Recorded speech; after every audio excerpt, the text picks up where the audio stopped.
Oilersnation Everyday with your hosts, Tyler and Liam.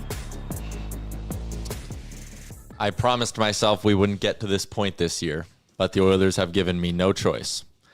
The give a shit meter is back. Let's get into it with the lead. It's damning.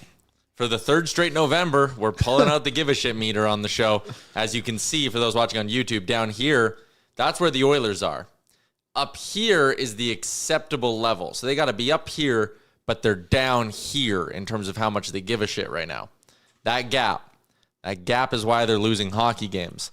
I'm even going to leave it up for a little bit so they can hopefully be inspired to play better hockey. Welcome into Oilersnation Everyday. We are live from the Sports Closet studio. You can check them out online at sportscloset.ca. The show is also a presentation of Bet365. Download the app today. Use the promo code NATION. Whatever the moment, it's never ordinary at Bet365. We will have Matt Larkin join us today. He's going to talk a bit more about where do the Oilers rank panic-wise amongst the other Canadian teams? Because you can kind of go across the board and like Canucks fans not having a good time. Flames fans, well, they're not having a good time, but I think they're more focused on the Oilers than their own team. Oilers fans not having a great time. Toronto fans not having a good time. Montreal's lost 4 in a row and 5 of 6. It's ugly across the board from coast to coast to coast, Liam. I thought coast to coast was on Thursdays.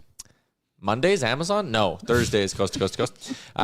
Anyways. Interesting comment from our Finnish friend Yanni. Damn it, it scrolled away. By metrics, this is the worst Oilers team since 2014-15. Let's have a look at that team. Well, I would like to also know what metrics. I don't know, any of them. It's probably, let's just compare. Sure. But also let me know. I'm trying to find who was on that team. That's got to be. That was the year before they got McDavid. Yeah, I remember it fondly. Jordan Eberle led the team. 24 goals, 63 points. Connor McDavid might be at that by Christmas. Yeah, Ryan Nugent-Hopkins, 56 points, 76 games, not bad. Yep. Teddy Purcell had 12 goals that season. And hosted Christmas. Anton Lander had 20 points in 38 games. He had 20 points in 38 games? Yeah, I don't know what happened How did to him. that guy not work out? Yeah, I don't know. Oh, that was the Derek Roy year. With the little bit of Todd Nelson at the end there? Yeah. Does it say the coaches on this? I would assume. Oh, yeah. Kruger to Todd Nelson? Dallas Eakins to Craig McTavish to Todd Nelson. This was the year they almost made the playoffs. This was the year 14-15? Oh no, it couldn't have been because then they would have got McDavid. Yeah, they what was finished the fourth year last. They pushed really? Oh, it was like 2012. It was the nurse year. And they got Nick Schultz at the deadline. No, for Jared Smithson. Oh, was Nick Schultz the year before with Tom Gilbert? Maybe. Yeah, big part. The Oilers used to love being right there and not pushing for it at the deadline. The year they got David Ayane was special. Yep. Damn it. All right. We're going to be joined by Louie DeBrusk at 1 o'clock as well. He's on the plane to Washington to continue along with the Oilers road trip, but he should be able to make our show work today. So should have Lou Dog a little bit later on. We'll have Larkin at 12:30, and up until then, I think we'll just kind of bat a few ideas around. Maybe talk about the game last night a little bit. It was so much fun. Don't you all want to relive it? Isn't that why all you sickos are in the YouTube chat right now? Worth noting, numbers down today, because I'll be honest, I think even the most diehard of fans have kind of put their hands up and been like, I'll come back when it turns around. Fair enough. Like, if you are someone who usually tunes into this show and you were like, I think I'm taking Tuesday, November 18th off because I don't want to hear about the loss to Buffalo, I'll be honest, I wouldn't blame you. I barely want to be here right now. But there are some things I want to get off my chest. And I never designed a show being like, oh, I'm going to be like real spicy today and hot takey, because I like it to come, it needs to come organically for this show to work. Also, our mental health would just be off the rails if that's how we plan this show. That too. But I do think I just write out the storylines I want to talk about. Like, that is my prep. I think there will be some things that get me pissed off today. So we'll get into those in a little bit. But I want to hear from you guys in the YouTube chat, because you're the ones going through it with us here. QF Pro was in first. He said, oh no, the Oilers lost to Buffalo? That rhymed. Anyways, I'm still not worried, and so many people are losing it like the Oilers don't give up easy games to bottom feeders. Is it getting old? Yes. Am I surprised? No. And I think that's a good way to put it. Like last night, I wasn't sitting there with like my jaw on the floor being like, how are they losing to Buffalo? I was sitting there being like, of fucking course they're losing to Buffalo. A Buffalo team missing Josh Norris, Zach Benson, Jason Zucker, Michael Kesselring, and Yuri Kulich. And Justin Danforth. Why not throw throw him in goaltender there, making his 4th career NHL start. Connor McDavid got shut down by a rookie. Isaac Rosen was all over him. Yeah. Does he go by Ike? Did we do that joke yesterday? Well, he's Swedish, so I would assume not. Yep. Just disappointing. Yep. Like, and it all comes down to it's just effort. Yep. Like, they just don't seem like they're playing with any kind of structure, much brain power. Like, just effort at all. The give a shit meter it should be lower, to be honest. Yep. Like, I'm surprised there's anything in it. Yeah, no, barely. I think that's just like kind of like Jack Roslovic and Matt Savoie and a couple other guys kind of make that little bump up. Yeah, not a lot else going well. Rusty, spin zone. The Oilers are struggling, but are only 3 points behind Anaheim for first place in the division. Even if we're in striking distance by New Year's, Edmonton wins the division. Book it. So yes, 3 points back of the Ducks. The Oilers have played 2 more games than Anaheim, 1 more than LA, 3 more than the Kraken, and 3 more than Vegas.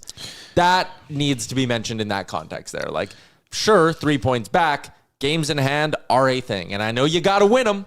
And I know the Oilers have a lot of head-to-heads. Have they played anyone in their division yet outside of Vancouver and Calgary? Seattle. Oh, wait, they have played Seattle twice. No, once. They play them again coming up. Utah we played twice. Played already. Whatever. Point is, they haven't played Anaheim, they haven't played LA, they haven't played Vegas yet. There's head-to-heads throughout the year that you can make up ground with. Yep. But again, that's only good if you win them. So, again, games in hand, worth mentioning. Austin says, all right, fam, fire it up. Sure, we took an L. We're fine. You don't win cups in November. Ladies and gents, our goalie played fine. Take the L and regroup. Yeah, I don't know. Like, I'm starting to... I'm not freaking out about this hockey team. I don't think we're there yet. But I'm definitely not where I was 10 days ago. 10 days ago, I was very much like, they're fine, everyone's fine. And now I'm a little bit more like, we're going to be fine, but there are some concerning signs with this hockey club. Like something's got to turn right away. Because like in years past, you and I would sit here, Liam, and kind of be like, they're a little unlucky, and, this guy and that guy will get going, and the goaltending will be better, because the goaltending at this point the last 2 years was atrocious. Like, you could kind of squint and be like, yeah, these things will all kind of improve. Right now I'm sitting here and, like, at least from Skinner, not from Pickard, they're getting average goaltending. And the struggles at 5-on-5, buddy, that ain't bad luck. It's not bad luck this time around. It's bad execution. It's feeling more like an ability thing than anything else. There are legitimate concerning signs here. And can they turn it around? Like, yes, totally. They probably will. But that doesn't change the fact that what we're watching right now is a team that feels like a shell of itself. It just feels like every game is how do I word this? Like, they don't build anything from game to game. No. Like they're not getting better. No, they're not getting better. And I don't even think they're getting worse, because I don't think you can get much worse than what they're playing, to be honest. It's just like the same thing every single night, where it's like, okay, you just had an undeserved win against Carolina, but your goaltending gave you something, and you got away with one, and you came out of it with 2 points. That's a huge win on the road after what was a disappointing loss against Columbus, where your goaltending collapsed on you completely. And then you also get away with one in Philadelphia, where the offside call goes your way. So, okay, so there's your 3 games so far on the road trip. And now you're going into Buffalo with a team, again, that is a ton of players out. You're playing a goalie that hasn't even played as many games as I can hold in my hand. And I have 5 fingers and one. No, I have 4 fingers and 1 thumb. 5 would be crazy. What would you do? Would your grip strength be better? Have to be, right? I don't know. I think I'd chop it off. If someone knows, chime in. And it's just like over and over again. Like, you watch this game, and what was even that guy's name? Ostlund? Noah Ostlund, first round pick a couple years back. God damn it. Like, that guy was given way too much respect last night for the player he is. But also the other side of it, too. Look at the players that scored. Noah Ostlund, Beck Malenstein, who hadn't scored a goal in 56 games, I think they said on broadcast. Bowen Byram. Josh Dunn, who I had literally never heard of until yesterday, had an assist, and Colton Ellis had 32 saves. Mm-hmm. Meanwhile, the Oilers getting jack all from anyone in their bottom six. Anyone outside of McDavid and Draisaitl and Jack Roslovic right now, Savoie are giving some flowers on the forward group. They're getting nothing. Mm-hmm. They're getting absolutely nothing. This team is crap. It's terrible. Yesterday we talked about Stanley Cup contenders. I don't know if the others can even be in that conversation. Oh, at the moment. Hutz and I are going to do our inner circle, outer circle later on this week. They're out for me. They're outer circle for me still, but they're not inner circle. No, they're I like they can still get in the playoffs. I'm not saying the season's over by any means, but like, they are playing as bad as they could possibly play right now. Yep. But it's been 21 games. 20. Actually, you know what? I'll give them 2 games. Thought they did well against Utah, and I thought they did well against Vancouver game 2 of the season. I thought they did well against Calgary game 1 as well. Until it fell apart. Until it wasn't good. But it's just like, come on. Like, it's so frustrating. And I think everyone has the right to throw names in the chat. Yeah, and we're going to get to a lot of them. Yeah, like Nurse has been crap. Frederick's not been good. Awful. I'm just glad we haven't seen Bouchard over and over again. That's a huge step. That's a positive. He's playing great. Yeah, he's playing much better than he did. And it's just like, now people have to ask the question about Knobloch. And as frustrating as it is, because I just don't think it's going to go that way. He just signed an extension, all that stuff, whatever, Stanley Cups, all good. Living in the present, he's not done a good job. He's picked his staff poorly. They're doing Mark Stewart and Paul McFarlane clearly are doing a bad job, too, of helping his team execute. Oh, and that's why, like, there's a lot of finger pointing going on. Yeah. Everybody's fingering someone else. Put that on a graphic. How do you come back from that comment? You can't just point one finger at one guy and be like, Skinner's fault. No, Knobloch's fault. Nurse's fault. Bowman's fault. Which way is California? Ken Holland's fault. Might be Ken Holland's fault. Could be. It is like you do not look this bad because of one person. Has Darnell Nurse been good this year? Obviously fucking not. Yeah. Has Stuart Skinner been this good this year? Painfully average is how I would describe Stuart Skinner so far this season. Has Chris Knobloch been good this year? No. Did he pick a good coaching staff? Not willing to say that at the moment. Did Stan Bowman do a good enough job in the summer? Well, the backup goalie is a 930, so maybe not. Maybe the power of friendship wasn't enough to keep him in the NHL. Like, everyone wears this. Connor McDavid has a bazillion points. Has he been good enough? Somehow the NHL credited him with only 3 giveaways last night. Good Lord, I think he had 3 in the final 6 minutes. I think he must have got the wrong 7 on the back of that jersey because Brett Kulak, he was giving him out like he was Santa on Christmas. How many did morning. the NHL credit him with? 0. Like, good Lord. Brett Kulak, I need the second hand to count Brett Kulak turnovers last night. Like, everyone sucks right now, except maybe Jack Roslovic and Matt Savoie. Where would they be without Roslovic? Like, honestly, they might be last. They might legit be last in the NHL if Jack Roslovic wasn't on this team. Okay, so then we're absolving Bowman. Because if he didn't sign Roslovic, good Lord. So, Jack was he have 3 overtime whoa. winners? When did I hold up? You said 9:30. I said 9:30. He is an 8:30. 8:30. Okay, my bad. 9:30 would be great. Obviously, Pickard as an 8:30, not a 9:30. Which is very funny when people keep commenting on some stuff, being like, how can you not defend Pickard, but you defend Skinner so much? Like, Calvin Pickard is literally the worst goalie in the NHL right now. Like, I just don't get it. We'll get to the quality start meter shortly, by the way. Yeah, we will. But, yeah, there's just a lot going wrong for this team. Do you know, there was one comment yesterday, and this might seem unfair, but I think it has to be said. Podkolzin went after Peyton Krebs yesterday. Yeah. It's the first time we've seen any kind of passion of that after like a scrum that's caused a fight this season. Podkolzin, we all know him, we all love him.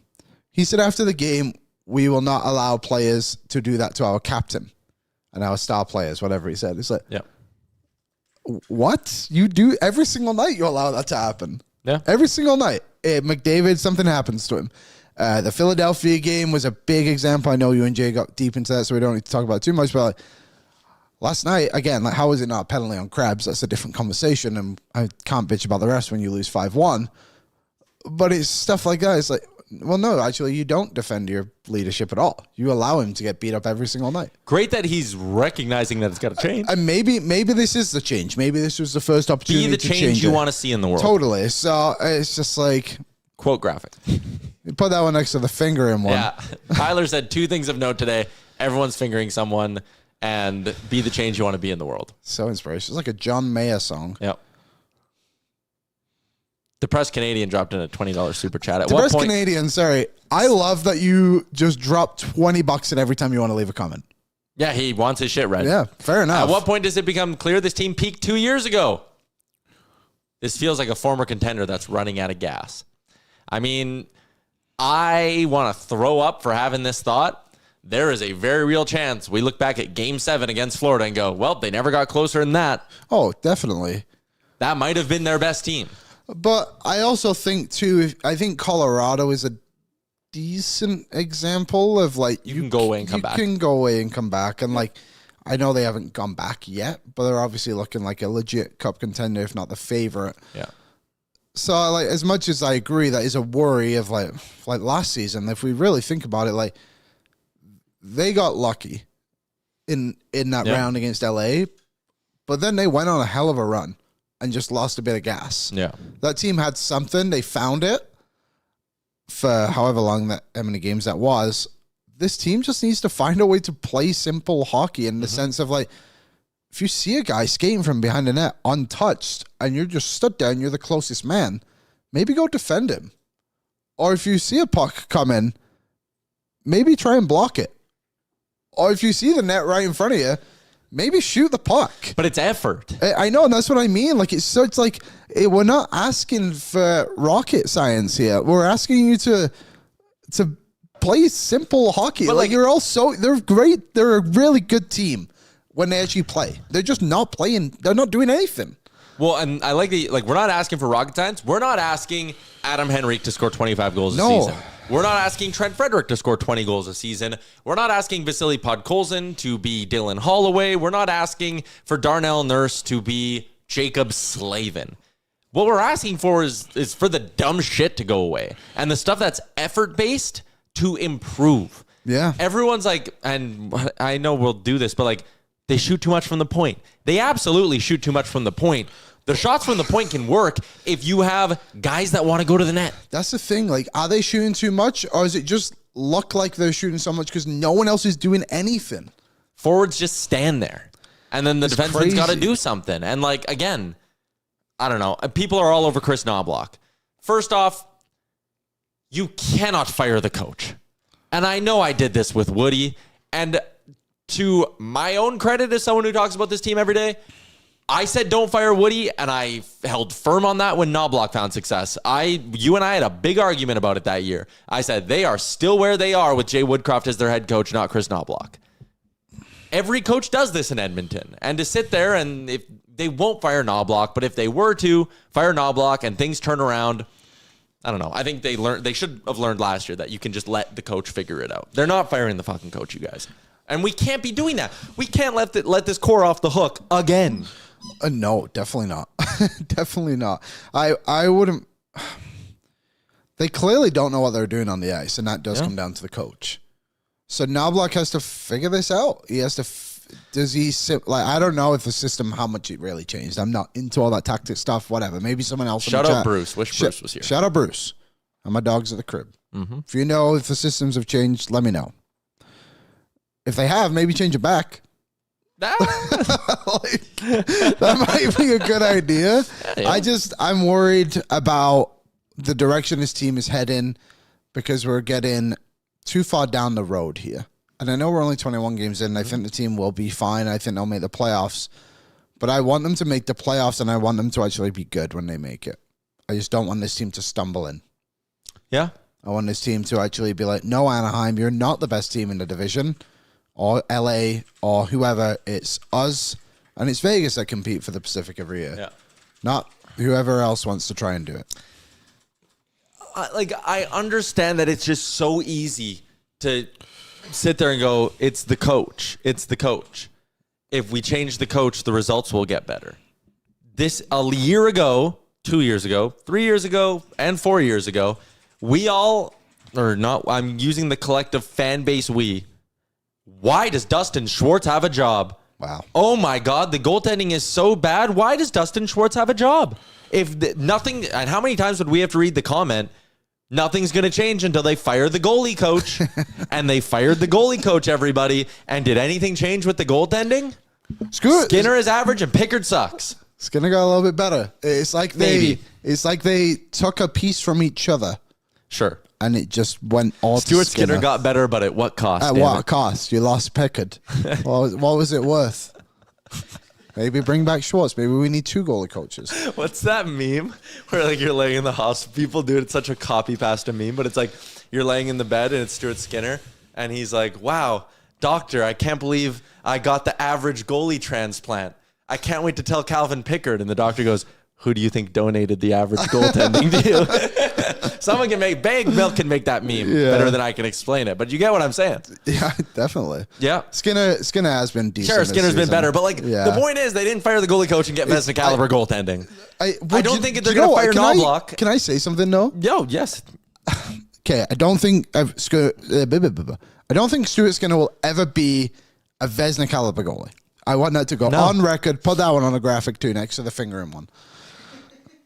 But I would like to see how he does if this team was playing any form of defense in front of him with this team right now. You know what I mean? Like, let's see if he actually has taken steps, or is he just the best part of a bad situation? You know what I mean? Like, I'd like to see that before we all jump down Skinner's throats again.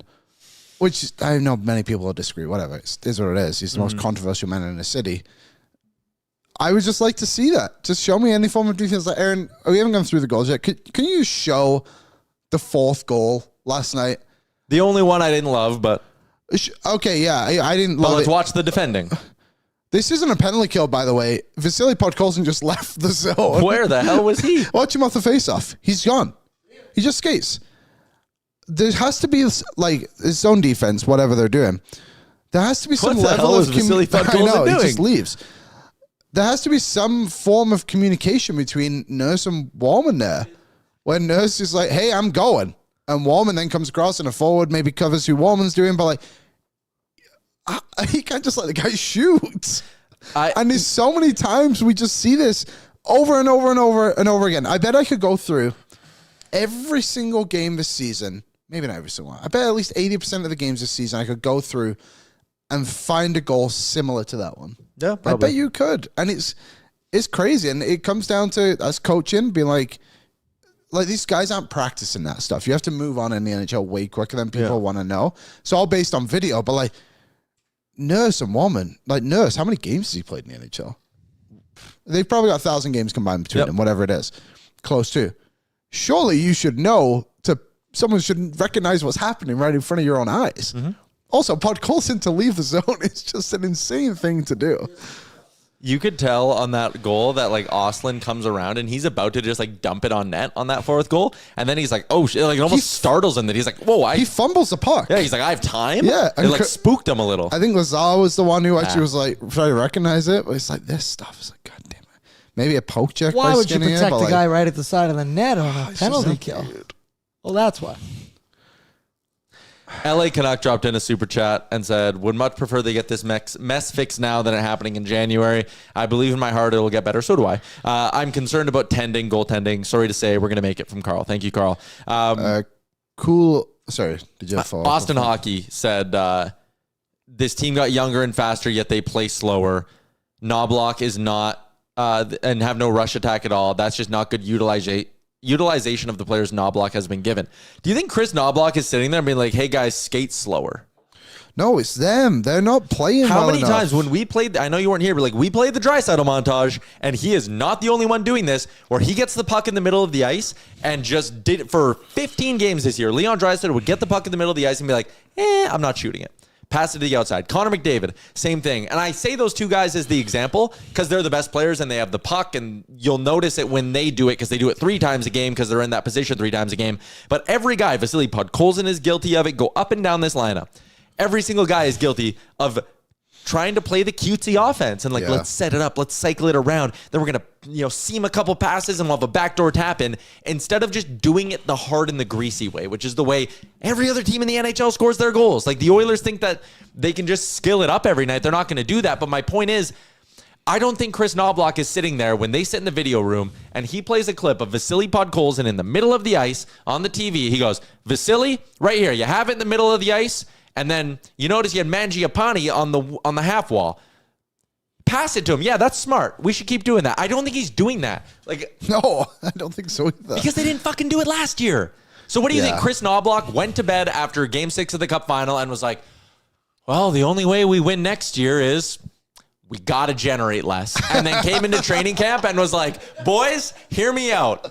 Less 5-on-5 scoring chances. And McDavid and all the other smart hockey people in the room were like, yes, less. McDavid signed his 2-year extension. Like, I'm in. Less points for me. McDavid came home. Leonard jumped up on him. He was a good boy. And Lauren goes, Connor, how was work today? And he goes, Lauren, you won't believe the breakthrough we had. We're going to shoot the puck less. And damn it, I'm signing for 12.5. Like, what? What do you think is happening here? They're in a slump. It's a really ugly slump. Yeah. And there's a lot of shit wrong with this team. But I just refuse to believe that the coach was like, guys, let's shoot less. That's so stupid. Quickly, this one, then we'll get to the super chat. Cool of 89 said, I think he was talking about the fourth goal here. You guys are showing a goal where Skinner is making himself small and staying in the blue paint. Why? You're highlighting the problem. Well, firstly, you said that was a goal you didn't like when we showed it. I did not like it. We were clearly emphasizing the one I didn't like. Also the 5 skaters in front. Well, I should say 4 because one of them just left the zone. Podkolzin was like, I'm good. But again, Nurse is literally stood in front of his goalie and just screening him. Mm-hmm. I'm sure, maybe Skinner kind of goes through him. I agree. Probably not the best goal. But again, we did this the other day when Bouchard allowed the goal against St. Louis right at the end where he didn't defend that guy. There's been a problem all season where the Oilers refuse to be physical in front of their own goalie, either one of them, and make life incredibly difficult for themselves because they're, I was going to say playing like minor hockey players, but I've seen minor hockey players play way better than them and show a bit more passion. I saw Robin McGear's son play hockey this weekend. Yeah. I would take that kid on the Oilers right now. That kid came out of the womb hating Alex Hemsky. Yes, he did. He's just like, God. You guys have been great with the super chats today. Our boy this year dropped in $100 to say this. All of our super chats go to the Ben Stelter Foundation, by the way. We raised well over $10,000 last year on the super chats, which is awesome. This year said, the Oil and us had our hearts ripped out 2 years in a row. This team has played so much hockey in the last 2 years and has a really shitty schedule to start the year. This team has given us so much to be proud of the last 2 years. Cut them just a bit of slack. I would be willing to do that if the effort was better. If I didn't have to have the give a shit meter out again. I can't believe the give a shit meter has become a bit on the show because we've had to use it so often. Because every single year there is a month that they play where we're like, do they want to play hockey? It's insane. Yeah, it's crazy. It really is crazy. There was a comment last night. Is it Rob Ray is the commentator for... Yeah, that was dumb. Huts ripped him today, which I liked. I thought that was dumb too. It's the most low brow humor, oh, that's been empty all night. Stuart Skinner was so far down the list. Stuart Skinner, not good enough last night. Stuart Skinner, not the 12th on the list of problems last night. He might have been lower. Might have been lower. It might have been lower, but it was just, I saw it and I didn't even listen to the clip. I just saw the stuff and it's whatever. Oh, and Darcy comments, maybe if the coach would let the guys be on the same line together for more than 3 shifts before going back to McDry, we'd get some chemistry. That's on the coach. They did that. In full credit to Chris Knobloch, they kept lines together for a couple of games, and it didn't work. They didn't generate. So what's he supposed to do when they're down 3-1 to Buffalo? Is he supposed to just be like, fuck it, keep running out the same lines that aren't scoring? I was with you guys on that point 2 weeks ago. And then he, again, started playing guys together. And it's not, maybe Roslovic, Draisaitl, Podkolzin is working. So maybe he should keep that trio together. But, again, he's down by 2 to Buffalo, and nobody's generating, so load him up. I don't know. I don't think it works as well, though, if Nuge isn't in the lineup. because then you like kind of lose a bit of the you- offense. And with Roslovic had to play Henrik, center, yeah. and like this will sound dumb. That third line had a couple of chances yesterday. Like I think they need to finish, but like they showed a little bit of something. But you're right. Like at the end of the day, you're losing on the road in Buffalo miserably, and something had to change. I have a question for you, right before we get to our guest. Yeah, we'll get to Larkin. Is it time to healthy scratch someone of note? I think Frederick could sit out. I think Brett Kulak could sit out. I think Donnell Nurse could sit out, but I don't think they're going to do that. I don't think they would do that. But I kind of want them to because I think it would send a message. I think one of those three should sit out next game. I agree with you. I mean, there's not much more to add. It's just like if St. Louis is going to try and send a message and scratch, what was his name, Jordan Kyrou, came back, I think he scored a tying goal, they ended up losing the game, whatever it may be. It's like, make a statement, Knobloch. Like, the benching thing is something, but that is a big statement. It's the kick in the ass that we've never seen a coach use in Edmonton. The problem is maybe injuries they have right now. Like, let's just be honest. If you take out Frederick and you bring in Tomasek, like, I was going to say how much of an upgrade is it, but nothing changes because neither of them are doing anything. Correct. All right. Let's get out to our first of two guests today. Joining us on the Star Mechanical guest line, Edmonton's #1 plumbing and heating company. You can find out more by visiting them online at starmechanical.ca. He is the managing editor and he's senior writer with us at dailyfaceoff.com. He has lots of things that he wants to talk to us about, and he has a tremendous mustache going right now. That was like whoa, I did not think you were going full Muzzy for Movember, Larkin. I've been staring at that for minutes behind the scenes. Unreal. Going, damn. Yeah, a bit of a jump scare, eh, boys? I was Super Mario for Halloween, and then the next day was November 1st. So I said, okay, let's just let it ride. I'm cheating. I have a full mustache already. Let's do this. What if you just never stop becoming mustache guy? My father, for example, no one in my family, my mother included, has ever seen him without a mustache. That's interesting. And my dad, I've never seen this part of my dad. He's 75. Yeah. I've never seen his upper lip my entire life. But no, if I did that, if I went full mustache, I think I'm getting a divorce. So it's a deal breaker. Fair. Oh. Divorces are expensive. Not that I would know. I've been married for 2 months. Anyways, let's get your outside thoughts on the Oilers' early season struggles.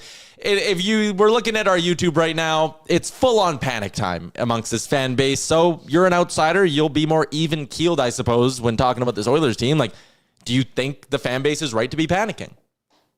I think relative to expectations, yes. And I think when you look at overreactions this early in the season, I think they can be dangerous, but not when it comes to, I think, confirmation bias. And what I mean is, if you have a hunch or a concern already before the season starts, now we're a quarter of the year in and it's being confirmed, then I think, okay, maybe there's something to that. So if I look at what were my concerns going into the season, of course, goaltending, I'm not going to beat the dead horse too much because I've talked about it with you guys so much, but somehow it's gotten worse. It's 31st in the friggin' league. I don't know. The sign could not be more of a flashing neon Times Square situation for Stan Bowman to make a change. But again, I don't want to get into it too much because we've done it so much.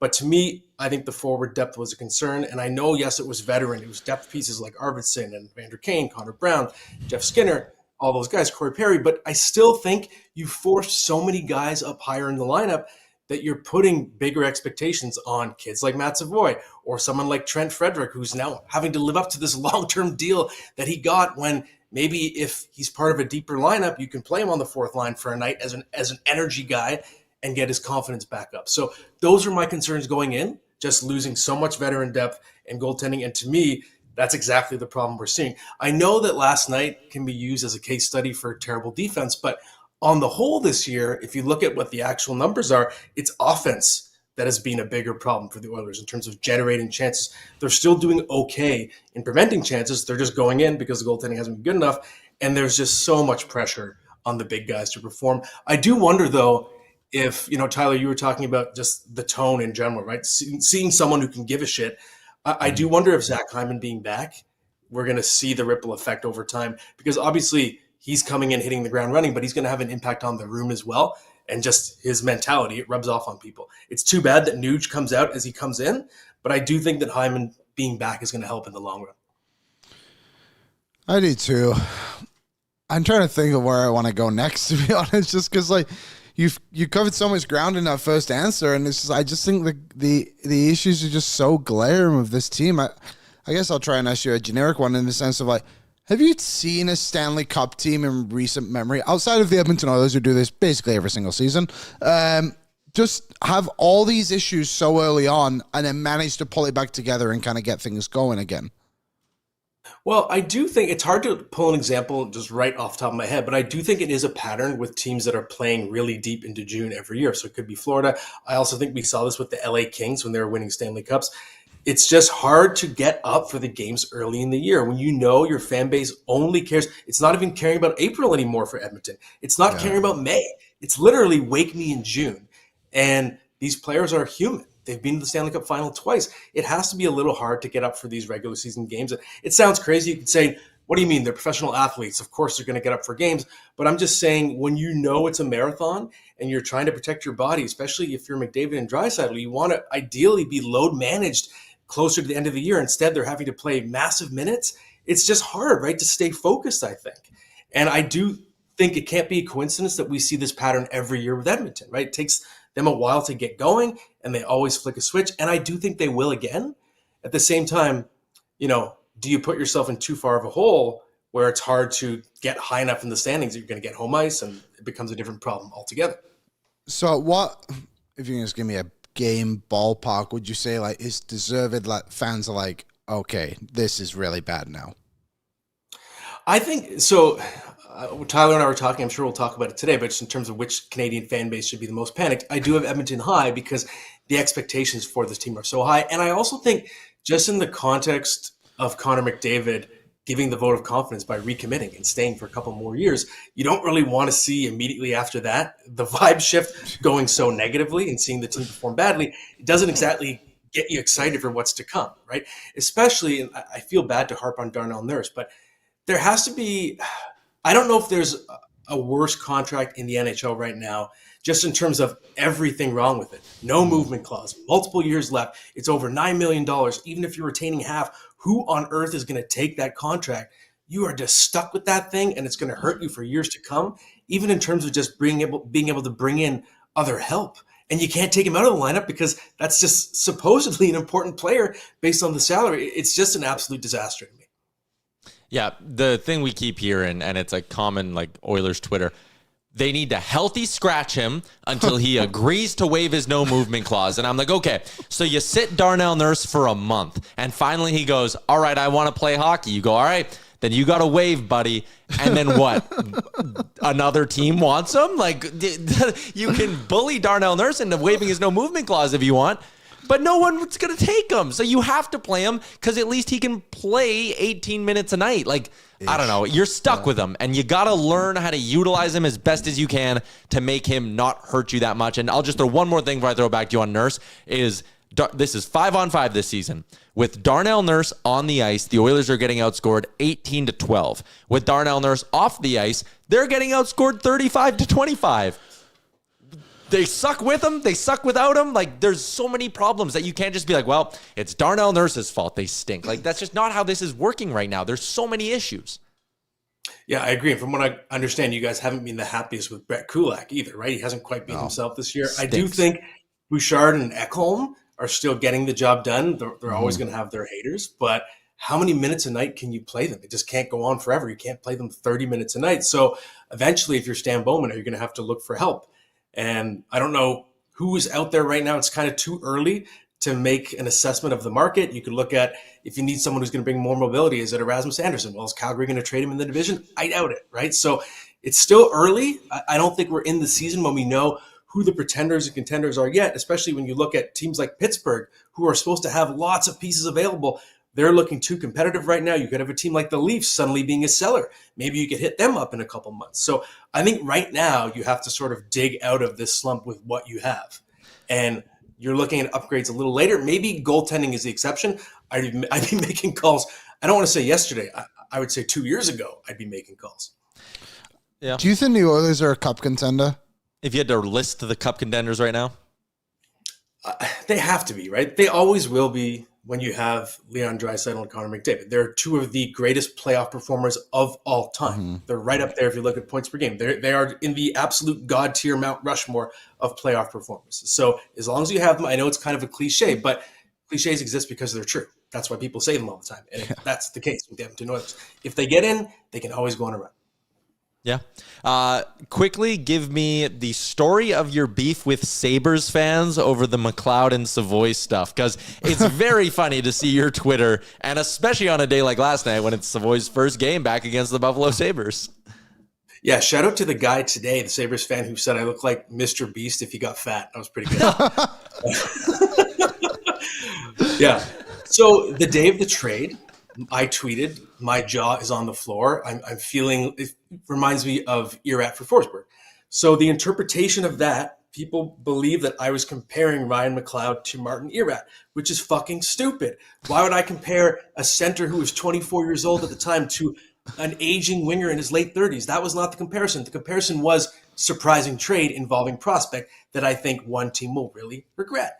And there's this obsession over the past year and a half with the Sabres fan base. They want me to concede defeat because, yes, Ryan McLeod, he really did exceed expectations last year. He's playing higher in the lineup than I expected because Josh Norris is always hurt. So he's playing often on the second line. He's been very good. But as I tweeted today, through 26 games of their career, Matt Savoie had 6 points and Ryan McLeod had 4 points. I don't understand why we're supposed to declare this debate over. Matt Savoie is a rookie. He could be great. He could end up being an all-star, and then I'm right. So, Sabres fans, if you are hate watching this right now, why do I have to give you an answer now? If I'm wrong, I'll be wrong, but we don't know yet. He's a friggin' rookie. Philip Forsberg, in his first 18 games with the Nashville Predators, had 1 goal. Boom. Even look at a guy like Kempe and the curve he had as a player. Like, it took him till his 5th season in the league to score 20, and now he's making $10 million, and he's a top-line 35-plus goal guy in his mid-20s. Like, you can't just sit there and write off a guy, especially a guy as smart as Matt Savoie and who has the instincts that Savoie does. Like, we're not writing him off because he's 23, 24 years old or whatever. I don't even think he's that old. He's 22, and correct me if I'm wrong, but he's on PK1 right now as a 22-year-old rookie. So to be entrusted by Chris Knobloch already in that situation, it tells you we already know the offensive ability, the puck skills he has, the skating, but also, like you said, Tyler, he's a hyper-intelligent player. And to me, that elevates his floor in terms of what he's going to be, because even if he doesn't work out and become a star, he's at the very least going to be maybe a Ryan McLeod type of player, right? So, again, I understand why Kevin Adams had to make a trade, because you can only have so many prospects. It can't be all theoretical. You can't fit them all on your roster. But I just think in the moment, I tweeted when it happened, I think they're going to regret the trade because Savoie's going to have a great career. And I still think that. Yeah, I think Matt Savoie's going to play 1,000 games in the NHL. I don't think it'll be even close to a debate. No. I don't think Ryan McLeod is anything special. You can find Ryan McLeods on every single team in the NHL. Yeah. Savoie's, they're not rare, but they're harder to come by. He was the 9th overall pick. For a reason, yeah. So Ryan McLeod got picked in the second round because he couldn't hit the back of the net, and we literally saw him do that in the NHL. Yeah. I want to do the big question I threw your way, and the reason I wanted you on today. You know, you can kind of go coast to coast, and like Montreal's lost 5 of 6. Toronto's tied with Buffalo at the bottom of the East. Calgary probably should have rebuilt 2 years ago. They didn't. Now they probably have to rebuild now, and they won't. And that fan base is frustrated, and Vancouver's frustrated for different reasons too. Like across Canada, there's frustration and panic setting in. So I wanted you to rank 1 through 7 the Canadian teams in the order in which like most need to panic, least need to panic. Okay, and do you want me to just blast them off all in a row, or do you want me to go one team at a time and then you comment? Blast them off. Just give them to me all. Just rattle through them. Okay, let's go, boys. Number 1, the Leafs. I mean, it ain't good here right now. Now that the Blue Jay distraction is gone, they are bad. They're a bad hockey team. And their record actually suggests they've been lucky so far. They're near the bottom of the league in terms of scoring chances against. Their special teams are not good. And under Craig Berube, I think, yes, they have a tougher identity that I think plays better in the playoffs. But the previous incarnation of the Leafs, that was a team that they could be down 3-0 and they flick a switch and they come back and win 4-3. They did that all the time. It was kind of a running joke. This Leaf team, if they're down 2-0, the game's over. They play a simpler style. It's more north-south, and they're less dynamic. I think it's the least talented team they've had in the Austin Matthews era. And yes, you can blame injuries too, of course. Austin Matthews, Chris Tanev, and you have Stolarz hurt. Your top forward, defenseman, and goalie are hurt. But that's still a problem. It's going to make it harder to dig out of the hole. So I'd say the Leafs at the top of the panic list. Oilers, we discussed already, so maybe I'll skip them, but I think I outlined my reasons already why just relative to expectations, I think there should be panic. Number 3, I have the Vancouver Canucks. I think expectations-wise, they're about where I thought they should be, but the reason why it's time to panic is because of Quinn Hughes. And if this team doesn't show anything, it misses the playoffs again, I think Quinn Hughes is going to be very fascinating to watch leading up to the NHL draft. I think we could see a blockbuster trade scenario and the Sharks circling in the water.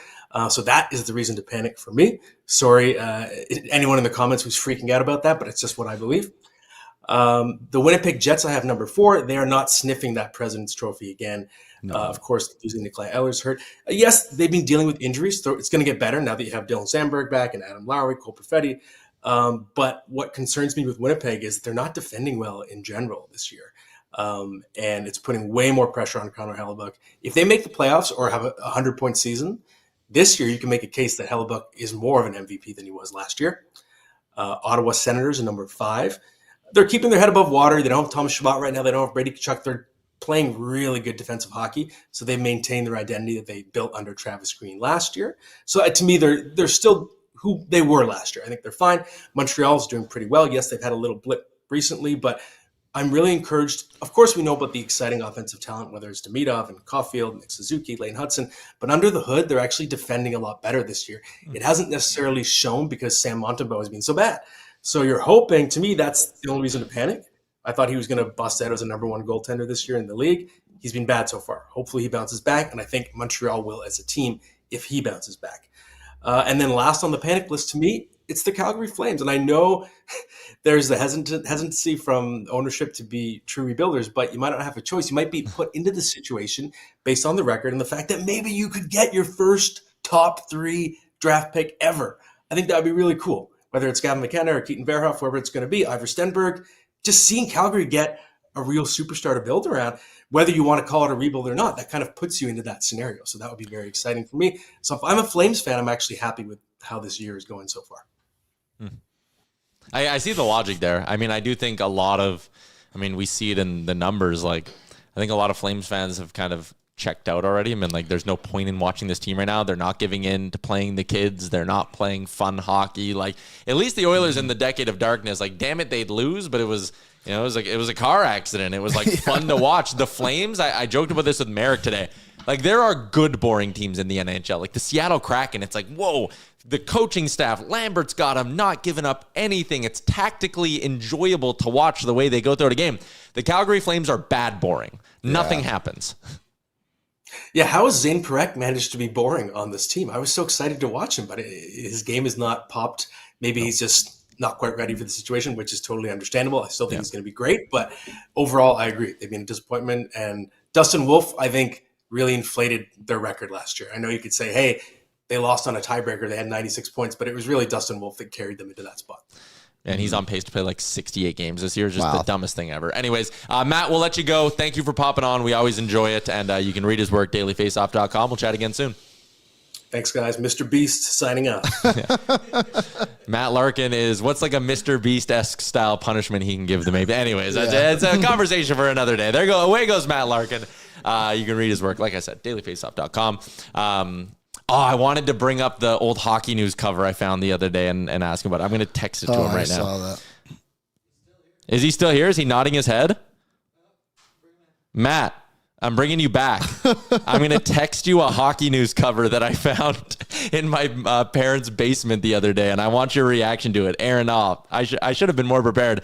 It's the A team, and it's got Eberle, Schultz, and Nugent Hopkins in their OKC Barons jerseys. What a pull. Yeah, man. I was at Hockey News then, and that's when Justin Schultz was an absolute legend. He was considered one of the top couple prospects in the game, and that team during the lockout was cooking. Exciting times. Yeah, covering the NHL. Take me back. You got a cup with the Penguins? Two got cups two. with the Penguins. Yeah, he had a good career. Anyways, now we'll let Matt Larkin go. I just really wanted to send you that. We appreciate his time. I remember when Justin Schultz signed for the Oilers, and the Oilers were having rookie camp at Millennium Place, and he signed his contract right outside the play area. Just insane. In the rec center? Yep. Sure. Why they would do that is beyond me, but that's who the Edmonton Oilers were back then and maybe now. What a throwback. Yeah, I went to my parents' house on Sunday, and my mom was like, look at all these old hockey news magazines you have. So I went through them all. Kept a couple of the funny ones and a couple of like their big editions. Like they do like top 100 jerseys of all time. Oh, yeah. And the other ones, it was just like, I don't know, season previews where it's like Hall and Eberle on the cover, and it's like, this is the year for the Oilers. It's like, yeah. Like, we were always so fired up. It was never the year. No. But... No, I didn't know, but do you know the Oilers' first round pick this year to San Jose is top 12 protected? People are talking about that in the chat right now. Thank God. I think the Leafs first round pick to Boston in the Carlo deal's top 5 protected. The fact Brad Treliving spoke to the media today, whew, that's kind of crazy.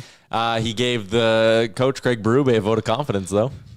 Rightfully so. But sometimes that's a kiss of death. I actually think Berube is a pretty bad coach. You think he's doing bad?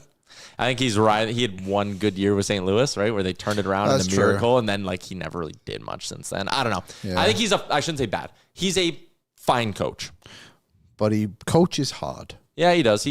And again, I think he's one of those guys who you bring him in and he'll get the most out of his team for 18 to 24 months. Yeah. And then it's okay, I think he's a closer, not a builder.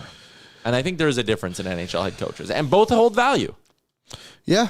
Yeah, he's also a local guy, so I should give him him a break. Callahoo boy. Him and Tanev and Carrick.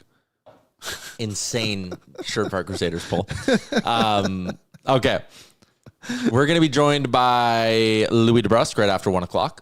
For now, though, let's do a Spotify question, which is brought to you by Oodle Noodle. You can take advantage of the value menu deal, which allows you to add 2 green onion cakes, 5 spring rolls, or 6 wontons to your order for just $2. Any signature or premium box, in-store or takeout only, oodlenoodle.ca. Do we have some comments from yesterday on Spotify? We asked people for their favorite desserts. Yeah. And then what was the other thing we asked for? I don't remember. We'll find out, I guess. Moody commented and said, what do you think of Mark Spector's Oilers quarter mark report on Sportsnet? I can agree with most parts of it, but not with an F for goaltending. Stu's been playing mostly okay, so that does not justify an F, even if Pickard is absolutely terrible. I agree with you. Goaltending's like a D+. Skinner's somewhere in the C+ range. Pickard's F, so it averages out. Yeah, sure. I would agree. F seems harsh considering they can't score goals. Yeah. Juice Wayne said, can't watch these shows as I don't have a TV license. Liam will explain. Yeah. Yeah, you need a TV license in England. What? Yeah, it's a government thing. You need a license to watch TV? Yeah, I used to be able to. I'm assuming. But we're on YouTube. But maybe he just doesn't have a TV. Why do you need a... No, we have to unpack this. Yeah, we do. I don't know the rules. I was 12. Oh.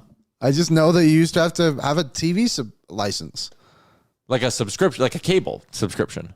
I think it was just for TV. I think. I don't fully know. So you had to apply to the government to be able to own a TV? No, you could just buy a TV, but I think you need a license. Do you want to look that up, Eli, Aaron, or something? You're looking at my screen, so I'm doing it on my phone. Gotta look at it.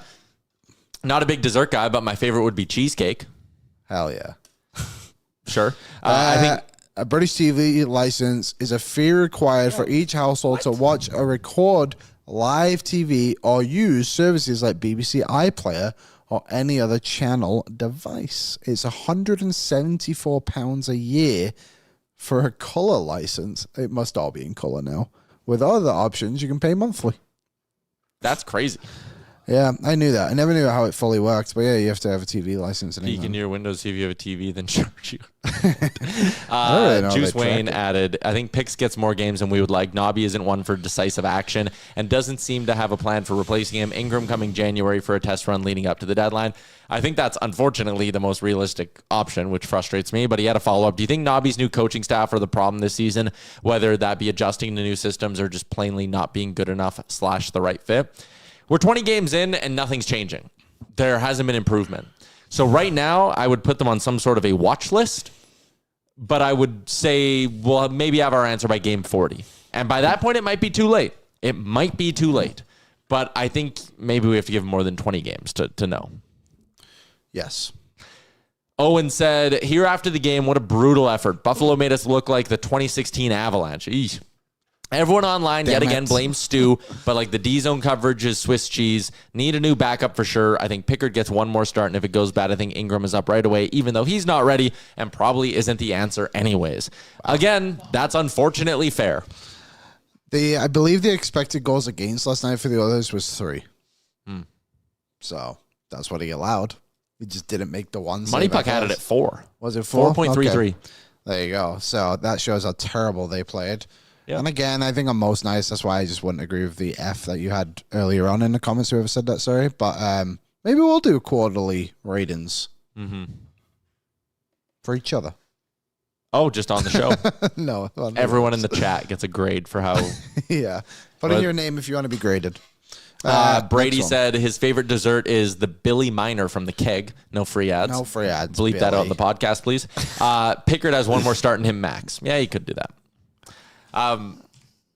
The question I wanted to throw out to our viewers, listeners, YouTube watchers, whoever you may be. Will we see someone called up from Bakersfield by the time this team returns home? So I was on with Morning Cup of Hockey today. Great segment. Did about 25 minutes with them. Went to a lot of fun areas. It was all Oilers misery. But, you know, Colby brought up Quinn Hudson and was like, hey, this is a guy who works hard and scores at every level he plays. And he's off to a good start this year in Bakersfield. 6 goals, 6 assists in 12 games. And I kind of said, like, I don't know if he's a quad A player or not. Like, I'm still not ready to say that. Yeah, I brought up Ruby Jarventi, who's apparently been the Condors' best forward in a whole bunch of games that he's played so far this season. Mm-hmm. Do you think there's anything? And, like, I haven't hated Curtis Lazar. No, he's giving you something. You obviously have to keep, you know, a Trent Frederick up, and you obviously have to keep some other pieces up. But do you think there is something? People are going to say Clattenburg. We're not there yet. As much as I agree it would be fun, and Mulek says 7 minutes a night for Clattenburg, like it would be fun, and he would give you energy. But is there maybe something to like, hey, if you called up a Quinn Hudson and a Ruby Jarventi, and you put them on the fourth line, even if it was with Trent Frederick, do they come in and just give you some jam? Do they play desperate like their jobs are on the line? Because I honestly sit here and watch a lot of guys in the bottom 6 right now. I love Noah Philp. He doesn't play with a lot of urgency. I think there's a player there, but that's not a guy who goes into every game and gives me the feeling that he's like, oh my God, this could be my last game. Like, I'm playing every shift like it's my last. Matthias Janmark doesn't give you that. No. Have you noticed him through 2 games? Not really. Well, it's been 3. Holy shit. No, I haven't. I haven't noticed young Matthias. But like, there's too many guys who... Well, there's passengers. They're pylons. And they know that their job is safe. So can I give you a somewhat of a comparison? If I'm remembering this correctly, this came off the top of my head. Okay. When the LA Kings won the Stanley Cup in 2011-12, they called up 2 players who had a pretty decent impact, I would say, on their seasons. Yeah. Dwight King and Jordan Nolan. Interesting. Do you remember they were both called up? They were younger players. I'm looking here. Dwight King played 27 games in the regular season, had 14 points, and in the playoffs he had 5 goals in 20 games, 8 points. He did play 50 games in the American League that year.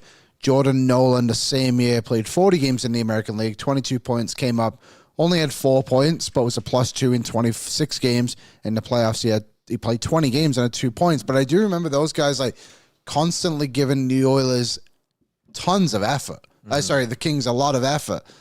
So like they're different kind of players because they were definitely more rough and tumble than what Hudson would be in a they brought some Jarventi. jam. But they brought something. Yep. So yeah, maybe calling up a couple of guys is a good idea. Like Clattenburg, I think we're too early in the process for that, and I think maybe we're too early in the process for everyone in Bakersfield.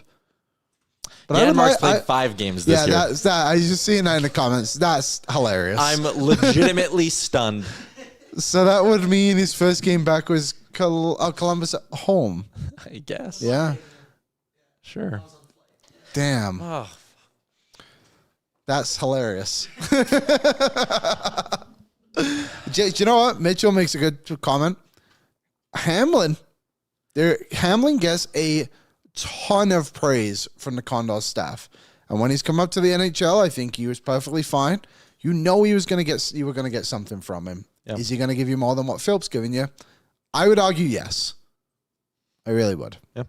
All right, let's get to our second guest of the day. Louie's going to be brought to you by Greta, Arcade, bar, street food, our go-to spot in downtown Edmonton. Love a good old watch party down there. The TV setup, elite. The games give you unreal intermission entertainment. Hit them up, downtown Edmonton, Greta Bar Yeg. As we welcome in Louie DeBrusk, Sportsnet analyst on the road in Washington. Appreciate you finding some time amidst a busy travel schedule for us, Louie. Last night, there is a long list of things that Oilers fans are frustrated about. For me, it's the lack of dangerous scoring chances at 5-on-5. And a lot of people, I pushed back on this, so I don't want it to sound like I'm calling for the coach's head, but there's a lot of people who are like, it must be coaching. Is it coaching or execution that's causing them to not generate at 5-on-5? I would say a little bit of both, maybe. And that doesn't mean that I'm disagreeing with what the coaching staff is trying to preach right now. We have conversations all the time. I think the message is clear what the coaches are looking for. But right now, there's a disconnect in what's happening from the boardroom to the ice. And I would tell you there's a disconnect right now between the forwards and the defensemen too, and I think it's been there all year. I do. I think too many times you'll see a defenseman with a puck on his stick in the defensive zone looking up the ice, and there's just no options. There's not an option for him to pass the puck. Yeah, sometimes there's an early one that maybe they don't take, but I would say for the most part, once they hesitate and wait, I'm not seeing that option that's open anymore. So to me, that's something that needs to be adjusted, and I'm sure they're going to have conversations again about that after a 5-1 loss to the Buffalo Sabres. To me, I don't understand how one forechecker can make it so difficult for two defensemen to get a puck out of their zone. Now, last night, we did a pack on the telecast where we started to see players skating the puck out of the ice, and I loved it. Darnell Nurse a couple of times brought it up the ice. You saw Brett Kulak start to bring it up the ice. Evan Bouchard, get your feet moving if a team's going to take away your passes into the neutral zone. Because quite frankly, there's just too many times that the puck goes from Edmonton zone to the neutral zone, and it's not in an Edmonton Oilers stick. It's a turnover. It's a turnover. And then what happens is it's that three-quarter game, the dreaded three-quarter game where that puck's coming right back into your offensive zone, your defensive zone. The other team is transitioning quickly, getting a puck in behind, and they're hemming you in succession shift after shift. And it's really hard to break that cycle when a team starts to feel it. So they have to be cleaner. I think it's both. Execution, absolutely. I don't think that right now this team is running on full cylinders as far as mental capacity, physical capacity, and it shows in some of the decisions they're making on the ice. Just ill-advised plays where they're looking up the ice, they think they have a pass that's there, and it's closed off within a second. It's a turnover. I've never seen it as much as this, though, for this team. This is now over a quarter of the season that's done, and 2 regulation wins in the last 18 games. Not good enough. They need to be better. And the switch needs to be turned here. It's not going to be that easy, though. It's not going to be just flicking the switch on and things are going to all of a sudden change.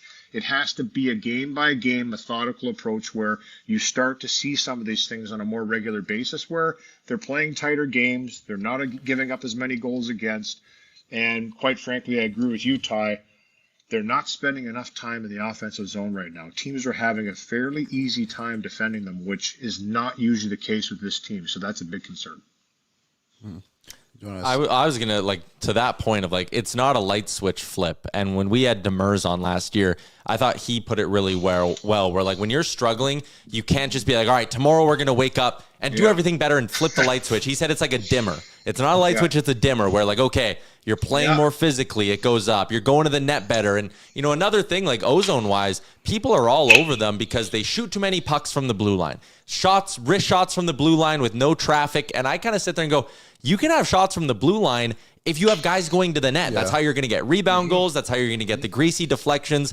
That goes back to what you said, the disconnect of the D-men are shooting the puck, and it's almost like the forwards are going why are you shooting the puck? I'm on the half wall waiting for us to set up the cycle. They're just not speaking the same language. Yep. They're not. And you know what? They'll say it to a man. I've talked to a lot of the players in the last little bit, talked to a few of them yesterday before the game. They know it. These guys know more than anybody that right now it's just not happening for them. They're in a grind. They're in it, and they're in it big time. They're trying to figure out how to work their way out of it as well on the fly. We sit there and we analyze everything that's happened, everything that's going on. For them, they're living it. They're living this nightmare right now as far as not just feeling like they're a connected team. We've heard that word used a lot in the dressing room.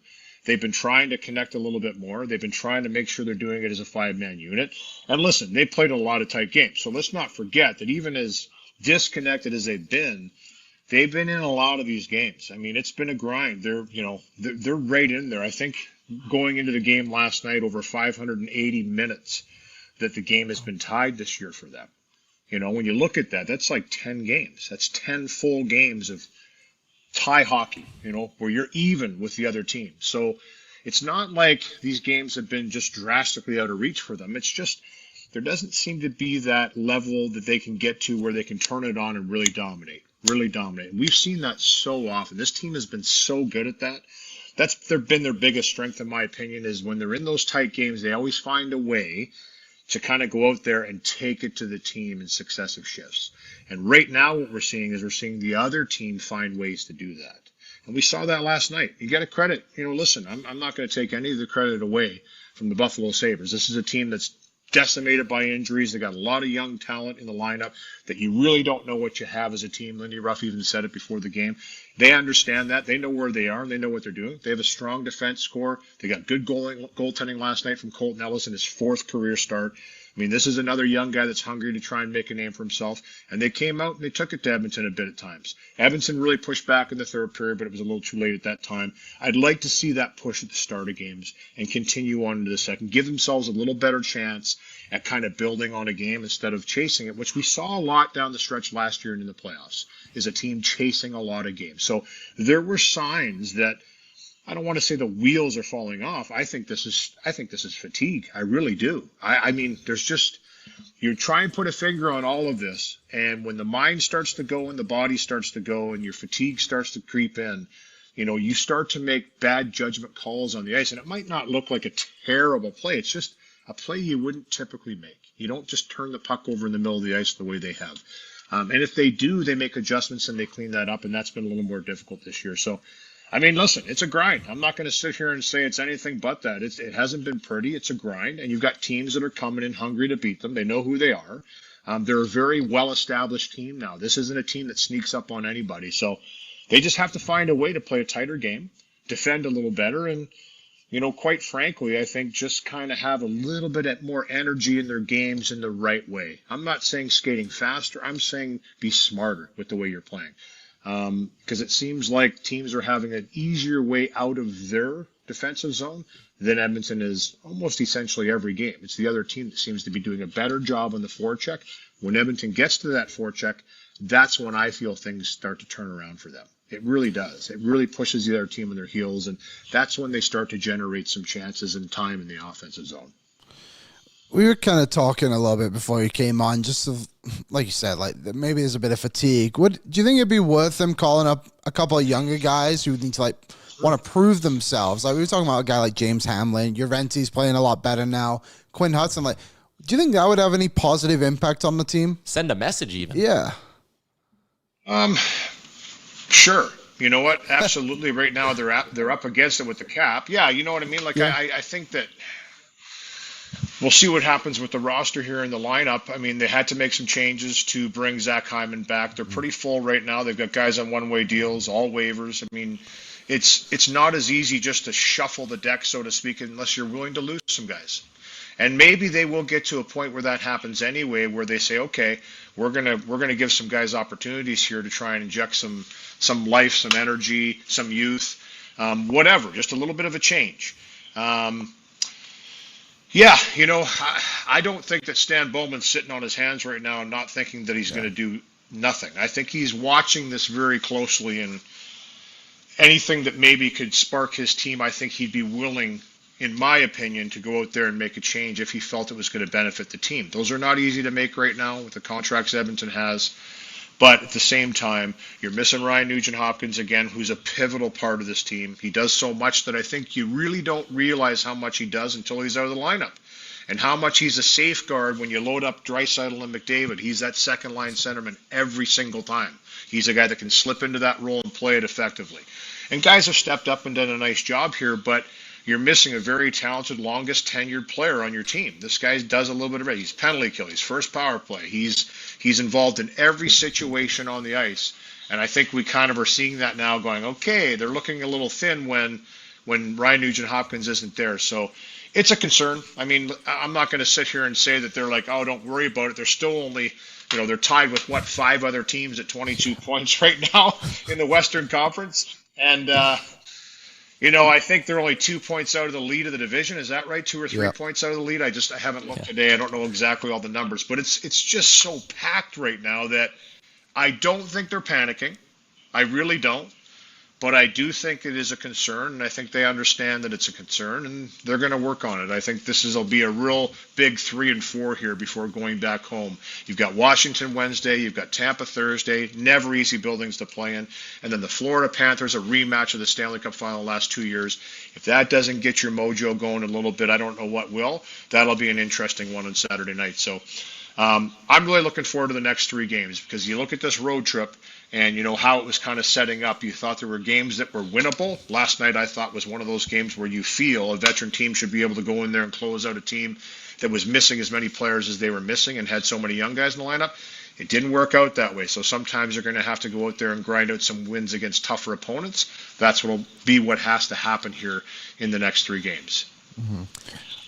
I was going to... Yeah, well, I'll do the Perry. Okay. I was asked today, I was on another show, and they're like, oh, is this Oilers team, are they maybe missing the veteran leadership of someone like Corey Perry? And I kind of scoffed at it. And it's kind of the same reason I scoff at anyone who's like, time to fire the coach, because Connor McDavid, year 10 or whatever, Leon Draisaitl, year 11, Hyman's 33. Like, go down the line here of Bouchard's in his 5th season. Nurse has been here for a decade plus.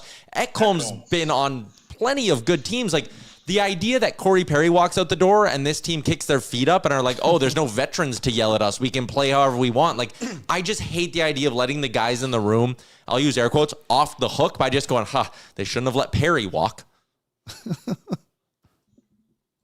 I hear you. I agree with you. I do think they need someone to kind of drag them in the fight some nights. It can't always be your top players, and it usually is the top players. And, I mean, they wear that with pride. They understand that. But it's not going to be their night every night. It just isn't. And we're seeing it more now with again, just that accumulation of games starting to pile up for the big boys and the time they spend on the ice. I think we've seen it on every team over the course of history. Eventually there's some drop-offs where teams get fired up to play and you just have an off night. Now, Connor, last I looked, was still second in the league in points. I mean, it's not like they're trying. They're doing what they do. But at the same time, I think we've talked about it a lot, and we always want to lean to the physical aspect of it, and rightfully so. The physical aspect of it, the grindy aspect, if you don't want to use the word physical, use the word grind.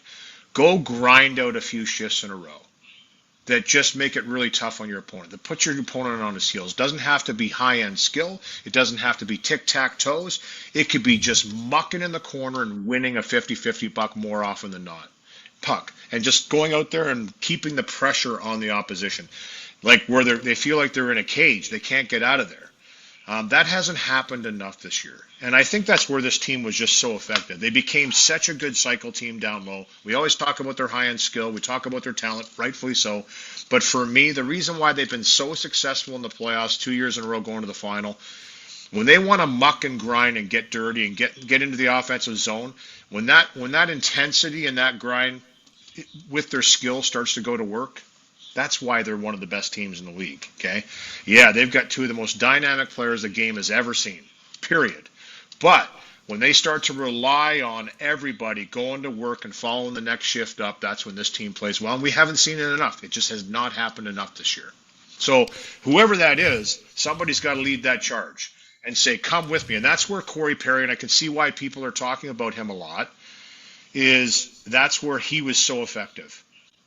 Whether you liked it or not, he was going to do something. He was going to buzz the tower. He was going to fall on the goal. He was going to get in a fight. He was going to score a big goal. He was such a great player at dragging others with him into it. Come with me. Let's go. Let's get to work. They need a few more guys like that in their room. Definitely. Do they have them? Well, yeah, I think they have them, but it's time now to step up and grab the reins and say, hey, we're going to go out and have a couple shifts here. We're going to do some work here for the team and set the table for the next line coming up. I think another storyline that's gone a bit under the radar is the Oilers have 2 new assistant coaches, and I'm not putting any blame on them. Yeah. I'm just curious, like, what are the differences, maybe just in personality, I guess, too, from Coffey and Gulletson being gone to the 2 new guys?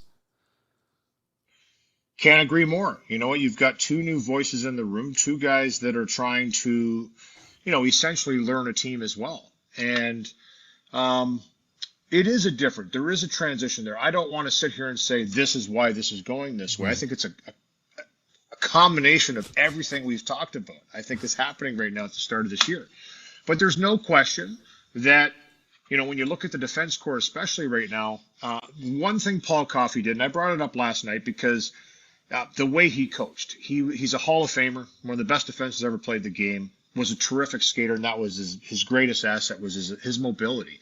And he really, really wanted his defensemen to kind of have that swagger and that mentality, and I think he brought that out in them. I really do. I think he did a great job in that regard.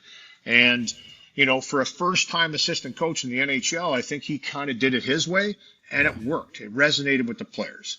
I'm not seeing that freewheeling and that energy from the defense core this year so far. But I'm not saying that's just on the coaching change. I think it's a lot of the things we talked about before, too. The grind.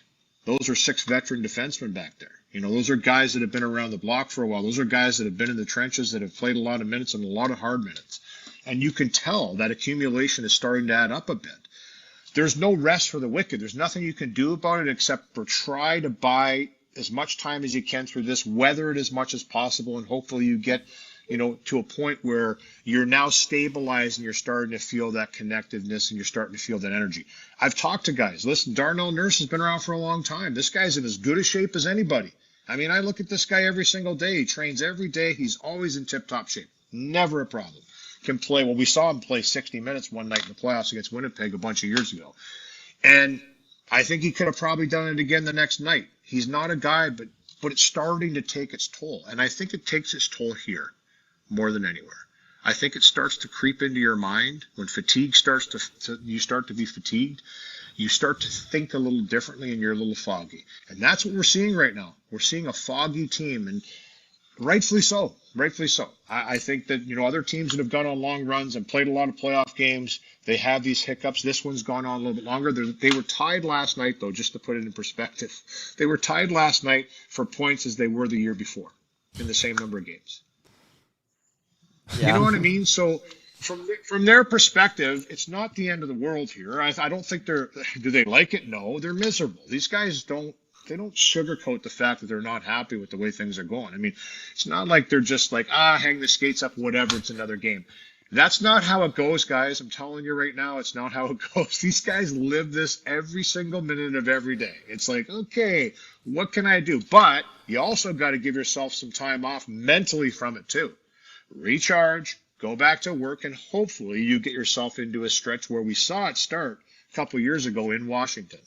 Ironically, with a game in Washington where they had not been playing well, they lost 3 in a row, some tough ones, and they came in and they just had a little different, just a different feel to the team when they walked into the rink that night. And we could kind of sense it. There was a big meeting, and it was like, hey, let's start going here.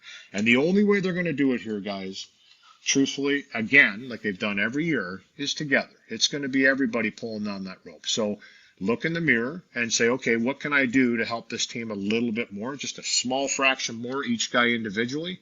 And that could be something like, blocking an extra shot, getting an extra hit in, chipping a puck in instead of trying to make a pass to the middle, getting to the front, battling for that position to maybe be a good screen on a wrister like you talk about, which I think is a turnover if there's nobody in front of the net. Get to the net. Make it a difficult night. All these little things add up. And right now they need everybody starting to build on those little things. That's what's going to take. And if it doesn't happen, it won't happen. I remember when we were at the Cup Final that year on Media Day, we went around and asked pretty much every Oiler, like, the story we wanted to write was, when did you feel like your season turned around and you felt like cup contenders? And they all said it was Matthias Janmark, who stood up in the room in Washington and gave them like a raw, this is not who we are kind of thing. And they never looked back that year. So maybe there's just something in the water in Washington that can help them turn around. I got one more for you, and then we'll let you go. Someone in the comments was like, the Oilers need a good old-fashioned players-only meeting to get this back on track. Did you ever have one of those? Did you ever have one of those in your playing career where it got like crazy spicy and everyone just yelled at each other? Well, we You know what? It did. There was a lot of them, and we would call player-only meetings. Let's go for lunch or for a drink, and it was like, let's go and get the guys together. And sometimes after you've had a few cold ones, the honesty serum comes out, and you start to call one another out. It can go a little different way.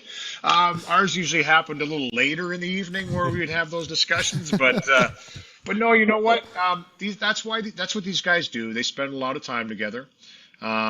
And it's not uncommon during the course of a season to have ebbs and flows where you're feeling it and you're not feeling it. Right now, they're not feeling it very much, and you can tell. You don't have to be a rocket scientist to figure out right now. There's some disconnection going on, and I don't want to sit here and say there's finger pointing, because I don't see finger pointing. This team understands that there's going to be times when they feel it and when they don't.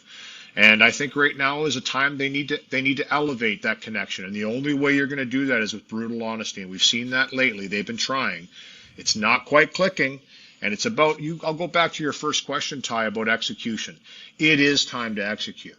It's time now to start making passes tape to tape. It's time now, if you're the receiver, receive that pass. There's too many that are just fumbles, not tape to tape. Just not, that intensity level needs to go up.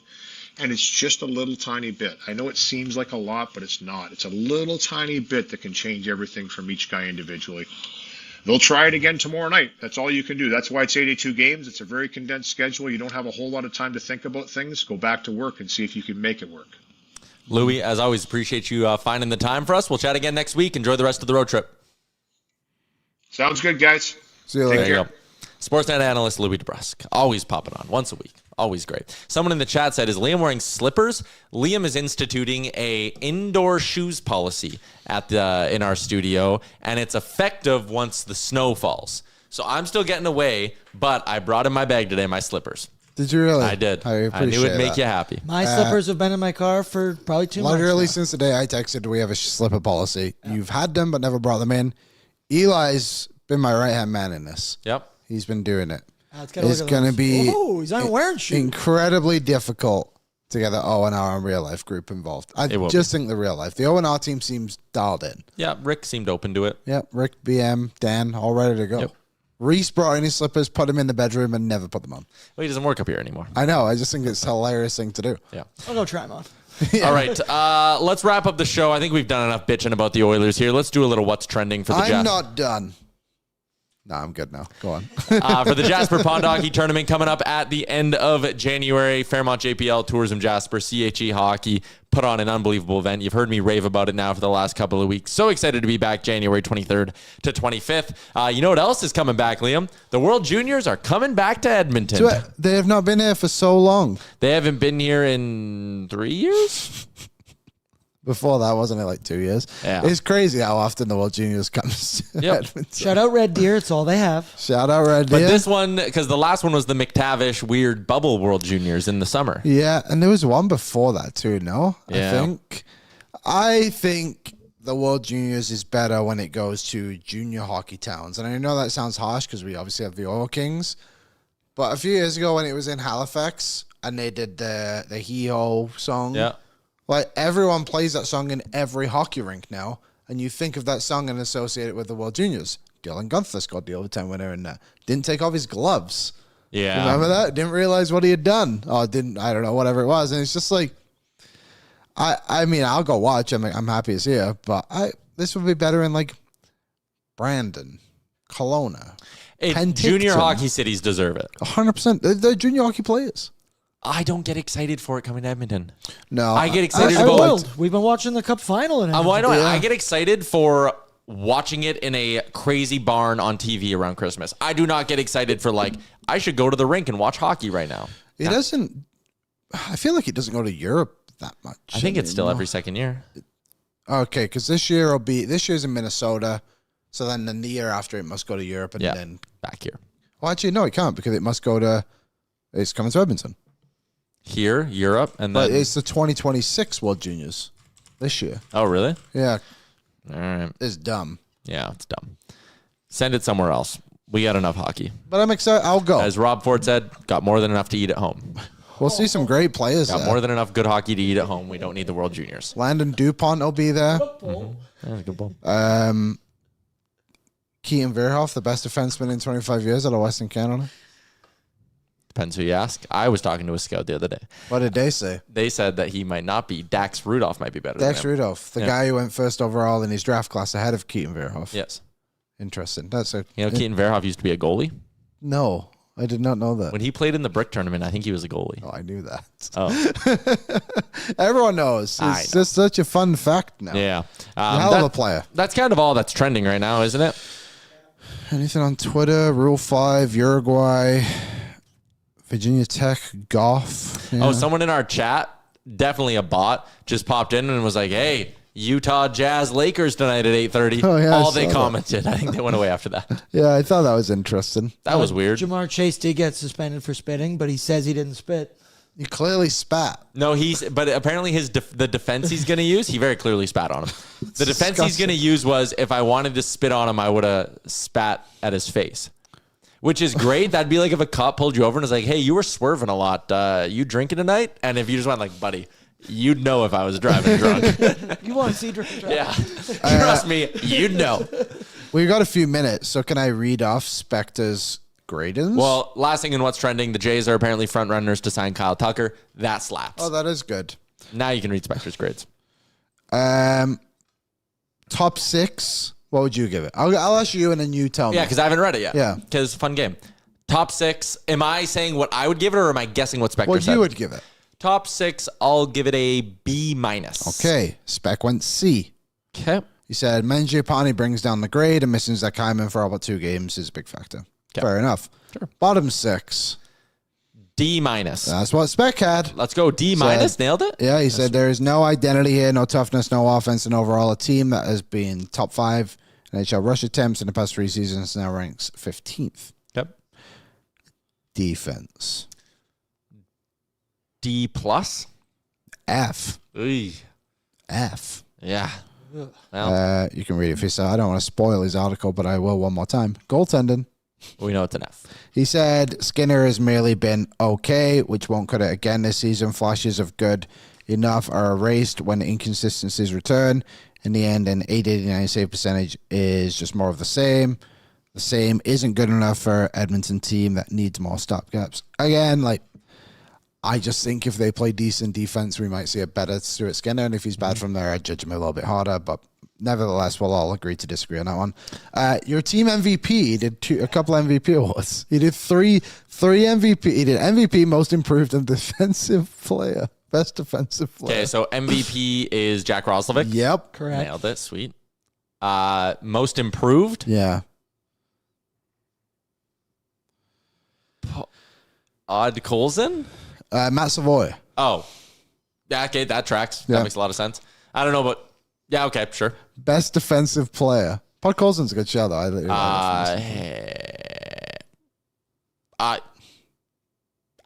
overthink it. Best defensive player, Bouchard. No, think of what you're actually thinking. No one. Oh. Trick question, brother. But no one. So there you go. It's so, Not a plug. I mean, he's so not funny. wrong. It's so funny. And legitimately, Who would you great pick? work, Spec. But it's just also hell yeah, what a bar. Yeah. You didn't have to put one. it in there. You could have just not. You could have just done No, it's- most improved. Written a There's little no about Matt need for Savoie. that award. But it's hell yeah, I'm in. I don't know who I would give it to. I don't know either. Okay, we got to wrap up the show. For our friends at Bet365, download the app today. Use the promo code NATION, whatever the moment. It's never ordinary at Bet365. What do I like tonight in the NHL? I had a shot prop parlay today on DFO Live. It was DeBrincat 3+. You know, he's hit it in 17 of 19 games this year. Play it with Hagel 3+. He's hit it in 12 of 17. wow. Plus 183 when you play it together. So I like those two. And I also like on the 8-game slate, Hawks plus 100, home dogs against the Flames. Easy. They're giving it to you. They're just handing the money over. I'm kidding. Yeah, responsibly. I think that's a great line. I really, really like that bet. So I might do that, and I might even pair it with Utah's in San Jose tonight. Oh, Utah sucks on the road. Nope, just Hawks. Hawks money line. That's my favorite bet tonight. We have to do a Spotify question. Yeah, we did. Do you want to see anyone called up from Bakersfield? Oh, that was the question. Yep. Okay, sorry. A couple of people. Do you want someone called up from Bakersfield? asking. Yeah. All right. All right. Well, we got to go. Thank you, everybody in the YouTube. Hope you got everything out. Tomorrow, game day edition of the show. They're taking on the Capitals. That'll be fun. That'll be thrilling. Yeah, we're back noon Mountain Time. Oil up. What's up, Nation citizens? If you enjoyed today's episode of Oilers Nation Everyday, make sure you hit the subscribe button here on our YouTube to not miss any of our content. We got you covered from interviews, insight, analysis, everything you need to stay up to date on everything around the team. Hit that subscribe button so you don't miss a video.